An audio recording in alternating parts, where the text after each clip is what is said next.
Pozdravljeni v novi petkovi oddaji 5 minut za, tokrat za kratko vprašanje oziroma hitro vprašanja. Pozdravljen, Robi.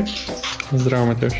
No, hitro vprašanja so bila v bistvu en sestavni del podcasta oziroma oddaj podcasta, kjer smo spraševali predvsem o uporabljenih BIM programih, kako poslušalci oziroma gosti razumejo ali je to model, proces ali kaj drugega, in pa predvsem tudi vprašanje, ali OpenBIM da ali ne. Ampak moramo poudariti, da to se začelo kot ena šala, prvi vrsti zaradi tega, ker smo mi do sama imela dosti pogovorov na to temo, pa se že sama nismo mogli zediniti. Potem so pa nekateri to malo bolj resno, malo drugi malo manj, ampak zdaj smo se odločili, da bova ukila.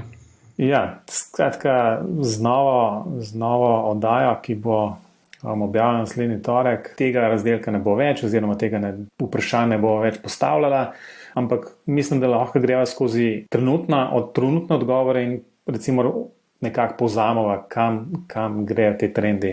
In recimo, če jaz začnem z uporabo BIM programov, se mislim, da dovolj jasno kaže, da večina uporabnikov BIM-a nekako sodi v eno izmed treh programov, Revit, Archicad ali pa Allplan, odvisno najbrž ali so to bolj na arhitekturni strani ali bolj na gradbeniški. No, pa Civil 3D to treba omeniti, da ko so začela vabiti goste, ki se ukvarjajo z infrastrukturo, je zelo hitro začel Civil 3D prihajati na površje, o katerem mi da sploh nismo razmišljali. To je res, tukaj sem hotel nadaljevati v bistvu, ne, je pa tako, da se giba v določenem krogu, in morda bi bilo se za potruditi dobiti tudi kakšnega strojnika, elektroinženirje, da v bistvu nekako predebatiramo še to vejo BIM-a, o kateri smo recimo relativno malo govorili. No, če jaz nadaljujem zdaj z drugim vprašanjem, s katerim smo imeli največ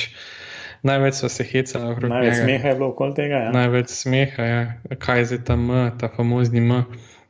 Trend se je pokazal, da gre bolj v smer procesa, ampak v bistvu sploh ni važno. Pač BIM pomeni vsakemu nekaj drugo in če je to filozofija, pa ne bo filozofija. No. Še posebej zdaj, ko ta M, recimo vsaj, ko ga prevajamo v slovenščino, kar naenkrat so od stavb, zgradb prešlo na gradnje. Mislim, da je zelo težko v bistvu tle vlečemo neke paralele potem na ta M, pa ali je to proces, model, ne vem, nekaj, ne. Je pa res, da vsak po svojem mečkam to razume. Jaz še zmeraj zagovarjam, ta M je model, definitivno. Jaz pa še vedno mislim, da je to digitalizacija gradbene panoge, pa pika. Pa pika.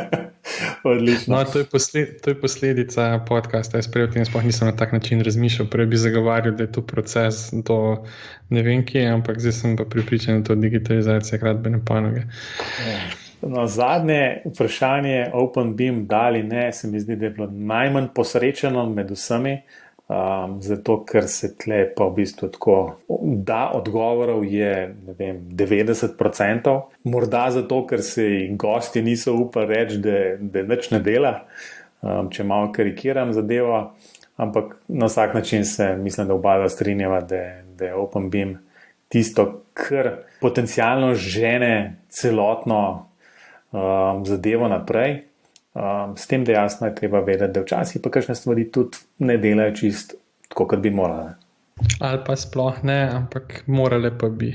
Ne vem, no, v bistvu, kakšno je splošno stanje, je Autodesk kot tak res preplavil to tržišče BIM programske opreme z vsemi možnimi zadevami, ampak konec koncev gre tudi recimo na drugi strani Nemček, ravno v to smer tudi. Ne? Zato je bilo tudi prejšnjič vprašanje, kako to sploh koordinirati, ko imamo Allplan, pa Archicad, pa še kakšen program, ki je zelo blizu njima, vse pod Nemček v bistvu brandom, recimo. Ne?